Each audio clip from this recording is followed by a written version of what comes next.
வணக்கம் நேயர்களே, விஷன் 9 டிவிக்காக நான் உங்கள் லக்ஷ்மி நாராயணன். இப்போ நம்ம பார்க்க போகிறது வார ராசி பலன் 3ஆம் தேதியிலிருந்து 9ஆம் தேதி வரை எப்படி இருக்க போதும் பார்க்க போகிறோம். ஸோ எப்போதும் சொல்கிறதான், லக்னத்துக்கு பாருங்கள், ராசிக்கு பார்ப்பதை விட லக்னத்துக்கு பார்க்குறது ரொம்ப பர்ஃபெக்டாக இருக்கும். உதாரணமாக ஒரு மகர லக்னம் விருச்சிக ராசினா விருச்சிக ராசிக்கான பலன்களை பார்க்கறதை விட மகர ராசிக்கான பலன்களை பார்க்கும்போது ரொம்ப பர்ஃபெக்டாக இருக்கும். ஃபஸ்ட்டு பொது பலன்கள், அதுக்கப்புறம் தசாபுத்தி பலன்கள்னு வரும். ஸோ உங்களுடைய தசாபுத்தி அந்தரங்கள் என்ன இருக்கும், ஸோ அதையும் மிங்கிள் பண்ணி பார்க்கும்போது ரொம்ப பர்ஃபெக்டாக இருக்கும். வீடியோட எண்டில் டிப் ஆஃப் த வீக் இருக்குது, மறக்காமல் பாருங்கள். சிம்மராசிக்கு வந்து பார்த்தீங்கன்னா உங்களது ராசி அதிபதி சூரியன் வந்து பார்த்தோம்னா உங்களுக்கு வந்து 10ல் இருக்கும்போது கொஞ்சம் கவனமாக இருக்கணும். ஏன்னா வந்து தொழில் ரீதியான விஷயங்கள் நல்ல ஏற்றங்கள் நல்ல லாபங்களை கொடுக்கும். பட் இருந்தாலும் வந்து அவர் வந்து புதிய ஒப்பந்தங்கள் சில பேருக்கு கையெழுத்தாவதற்கான வாய்ப்புலாம் ரொம்ப நல்லா இருக்குங்க. ஸோ அதெல்லாம் ரொம்ப சிறப்பான விஷயங்கள். அதுக்கப்புறம் வந்து உங்களுக்கு 2 மற்றும் 11ஆம் அதிபதியான புதனும் 10ல் இருக்கும்போது கொஞ்சம் தொழிலுக்கு தேவையான ஒரு நல்ல லாபங்கள் நல்ல பெரும் பணம் வருவதற்கான வாய்ப்புகள்லாம் ரொம்ப நல்லா இருக்குது. ஸோ அது ரொம்ப சிறப்பாக இருக்கும்.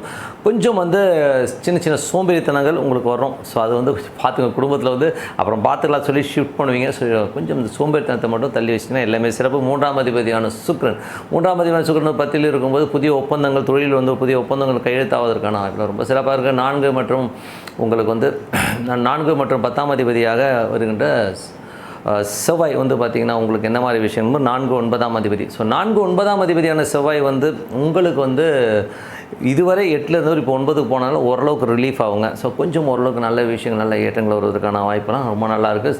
சந்தை சார்ந்த சொத்துக்கள் ஏதாச்சும் வந்து லிட்டிகேஷன் தான், அதெல்லாம் கிளியர் ஆகிறதுக்கான வாய்ப்பெல்லாம் ரொம்ப நல்லா இருக்குது. ஸோ அது ஒரு சிறப்பான விஷயங்கள்.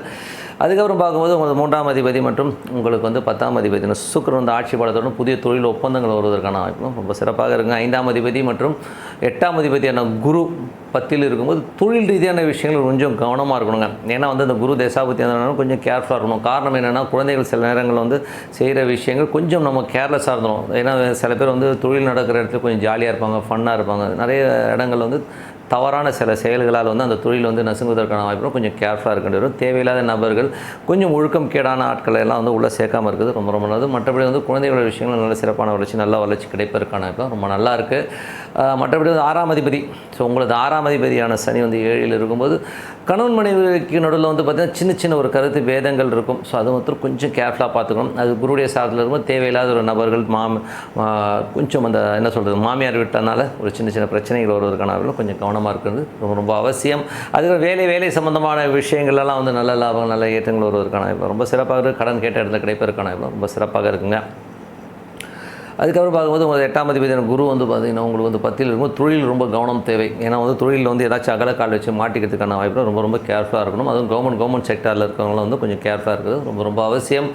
அதுக்கப்புறம் பார்க்கும்போது உங்களுக்கு 9ஆம் அதிபதியான செவ்வாய் ஆட்சி பலத்தோட செவ்வாய் கேதுடைய சாரத்தில் இருக்கும்போது வெளிநாடு சார்ந்தவர்களுக்கு வந்து புதிய ஒப்பந்தங்கள் கையெழுத்தாவதற்கான வாய்ப்பு ரொம்ப சிறப்பாக இருக்குது. அடுத்த கட்டத்திற்கு முன்னேறுவதற்கான வாய்ப்பும் ரொம்ப சிறப்பாக இருக்குங்க. தொழில் ரீதியாக 10ஆம் அதிபதி ஆட்சி பலத்தோடு இருந்து தொழில் வந்து புதிய ஒப்பந்தங்கள் புதிய கான்ட்ராக்ட் வந்து சைன் ஆகிறதுக்கான வாய்ப்புலாம் ரொம்ப சிறப்பாக இருக்குங்க. ஸோ மற்றபடி வந்து 11ஆம் அதிபதியான புதன் வந்து பார்த்திங்கன்னா உங்களுக்கு 10ல் இருக்கும்போது ஒரு தொழில் ரீதியான விஷயங்கள் அடுத்த கட்டத்திற்கு போவதற்கான வாய்ப்பு பெருத்த லாபத்திற்காக இப்போவே வந்து அது பேஸை உருவாக்க ஆரம்பிங்க. அதெல்லாமே ரொம்ப சிறப்பு தாங்க.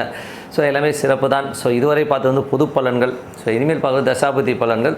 சிம்ம லக்னமாக இருந்து சூரிய தசாபுத்தி அந்த சூரியன் வந்து 10ல் இருக்கும்போது நல்ல ஏற்றங்கள் நல்ல லாபங்கள் வருவதற்கான வாய்ப்பு ரொம்ப சிறப்பாக இருக்குது. ஸோ அடுத்த கட்டத்திற்கு போவதற்கான வாய்ப்புகள் புதிய ஒப்பந்தங்கள் வருவதற்கான வாய்ப்பு ரொம்ப சிறப்பாக இருக்குது. சிம்ம லக்னமாக இருந்து சந்திர தசாபுத்தி அந்தரம் நடக்கிறவங்களுக்கு பார்த்தீங்கன்னா சந்திரன் வந்து பார்த்திங்கன்னா உங்களுக்கு வந்து பெருத்த லாபங்கள் நல்ல ஏற்றங்களும் தருவதற்கான வாய்ப்புகள்லாம் இருக்குது.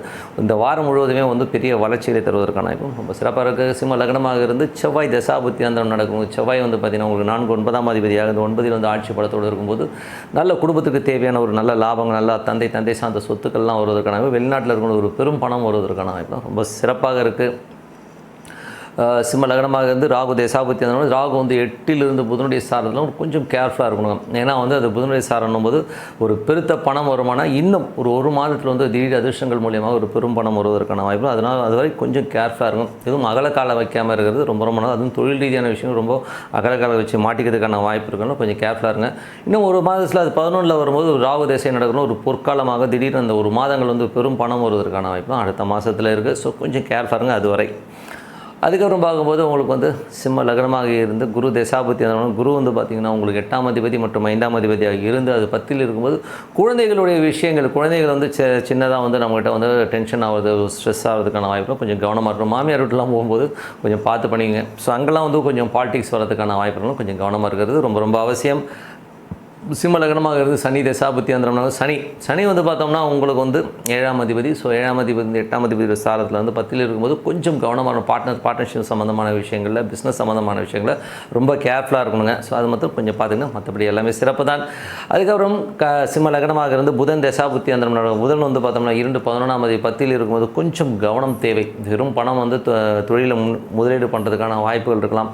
பட் இருந்தாலும் வந்து நீங்கள் இப்போ செய்கிற ஒரு சில விஷயங்கள் பெருத்த லாபங்கள் வருவதற்கான வாய்ப்புகளும் கண்டிப்பாக வந்து லாபம் வருவதற்கான வாய்ப்பு ரொம்ப சிறப்பாக இருக்குது.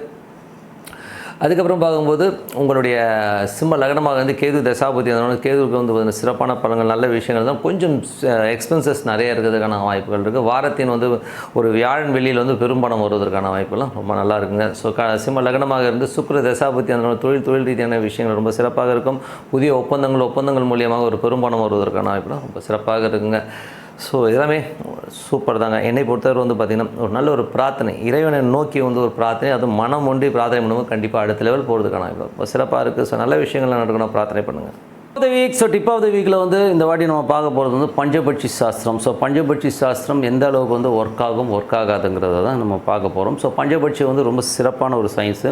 இதுவரை வந்து என் வாழ்நாளில் வந்து கிட்டத்தட்ட வந்து ஒரு 25 வருஷத்துக்கு மேலே வந்து நான் இதை வந்து அப்ளை பண்ணிட்டு வரேன். எங்கேயுமே தோற்றதே கிடையாது, அவ்வளோ பர்ஃபெக்டாக இருக்கும். உதாரணமாக சொல்ல போகும்போது பஞ்சபட்சி வந்து எந்த மாதிரிலாம் ஒர்க் ஆகுதுன்னா, நான் வந்து ஒரு வீட்டுக்கு குடியேற போகும்போது பஞ்சபட்சி மூலியமாக ஒரு அரசு நல்ல ஒரு அதிகார பட்சியாக இருக்கும்போது நான் அந்த வீட்டுக்குள்ளே போனேன். என்னோடய வளர்ச்சி வந்து ரொம்ப நல்லா இருந்தது. அதுலேருந்து என் லைஃப் டர்ன் ஆகிடுச்சு. ஸோ பெரிய லெவலில் வந்து அடுத்தடுத்த லெவலுக்கு முன்னேறுவதும் ரொம்ப சூப்பராகவும் இருந்ததுங்க. அதே மாதிரி பஞ்சபட்சி வந்து பார்த்திங்கன்னா ஒரு காலகட்டத்தில் ஒரு வேலைக்கு போய் நான் ஜாயின் பண்ணுறேன். ஏன்னா நான் வந்து சேல்ஸ் அண்ட் மார்க்கெட்டிங்கில் இருக்கும்போது வேறு ஒரு வேலைக்கு செல்லும்போது ஒரு நிர்பந்தம் ஏற்பட்டுச்சு. என்ன மாதிரி நிர்பந்தம்னா, அந்த படுபட்சி நாளில் வந்து நான் போய் ஜாயின் பண்ணணும் அப்படிங்கிற ஒரு காலகட்டத்தில் வந்து அந்த கம்பெனியில் போய் நான் ஜாயின் பண்ணேன். அந்த கம்பெனியில் ஜாயின் பண்ணி வச்சதே என் லைஃப் டைமில் வந்து அந்த படுபட்சிங்கிறது வந்து அது ரொம்ப மோசமான ஒரு நாள். அன்னைக்கு போய் அதை ஜாயின் பண்ணி வாழ்நாளில் வந்து அந்த மாதிரி கஷ்டத்தை, அந்த கம்பெனியில் இருந்த மாதிரி கஷ்டத்தை நான் அனுபவிச்சதே கிடையாது. அவ்வளோ டென்ஷனையும் ஸ்ட்ரெஸ்ஸையும் வந்து கொடுத்துச்சு அந்த கம்பெனி. அது மட்டும் இல்லாமல் பொருளாதாரத்துலேயும் வந்து ஒரு பெரிய சரிவை கொடுத்துச்சுங்க. கிட்டத்தட்ட வந்து அந்த கம்பெனி விட்டு வெளில வரும்போது நிறைய சம் லேக்ஸ் வந்து நம்ம விட்டுட்டு வர மாதிரியான சூழ்நிலை உருவாக்கிடுச்சு. ஏன்னா வந்து அவ்வளோ காசு போயிடுச்சு. ஸோ என்னோட பெரிய ஒரு மன உளைச்சலை ஏற்படுத்து. ஸோ இந்த படுபட்சி காலகட்டத்தில் வந்து நம்ம எதுவுமே செய்யக்கூடாதுங்கிறத வந்து உணர்த்தினதும் அதுதான். எதுக்கு சொல்கிறேன்னா, நீங்களும் வந்து ஒரு பூஜை புனஸ்காரங்கள் செய்யும்போதோ இல்லை காலையில் வந்து ஒரு புத்தாண்டு இது பண்ணும்போதோ அந்த பட்சியை வச்சு நீங்கள் பூஜை புனஸ்காரங்கள் செஞ்சு பாருங்கள், ரொம்ப சூப்பராக இருக்கும். அந்த வைப் வந்து ரொம்ப நல்லா இருக்குங்க. ஸோ உங்களோட வெற்றிகளை தீர்மானிக்கிறது வந்து உங்களது பஞ்சபட்சி. அது எப்படி பார்க்கணுன்னா, உங்களது நட்சத்திரங்கள், அந்த நட்சத்திரத்துக்கான பட்சிகள் நிறைய இருக்குங்க. ஸோ அந்த பஞ்சபட்சிகள்ன்றது நிறைய புக்ஸ் விற்கிது வெளியில், வாங்கி படிங்க. இந்த கோட்டையூர் சுப்பிரமணியன் அவர்கிட்ட இதெல்லாம் புக்ஸ் நிறையா இருக்குது. ஸோ நல்லாயிருக்கும் அந்த புக்கும். ஸோ அந்த மாதிரி புக்ஸை வந்து நீங்கள் படிக்கும்போது உங்களுக்கு வந்து அடுத்த லெவலில் வந்து அதை வந்து ப்ராக்டிஸ் பண்ணும்போது அதோடைய விஷயங்கள் என்னன்றது உங்களுக்கே புரியும். ஸோ கண்டிப்பாக அது வந்து பயிற்சி பண்ணி பாருங்கள். வாழ்நாளில் இது அப்ளை பண்ணும்போது இது கொடுக்குற மாதிரி சக்ஸஸ் வந்து வேறு எதுவும் கொடுக்குறதில்ல. ஸோ பஞ்சபட்சியை கடைபிடிங்கன்னு சொல்லிட்டு உங்களிடம் விடைபெறுவது உங்கள் லட்சுமி நாராயணன். நன்றி, வணக்கம்.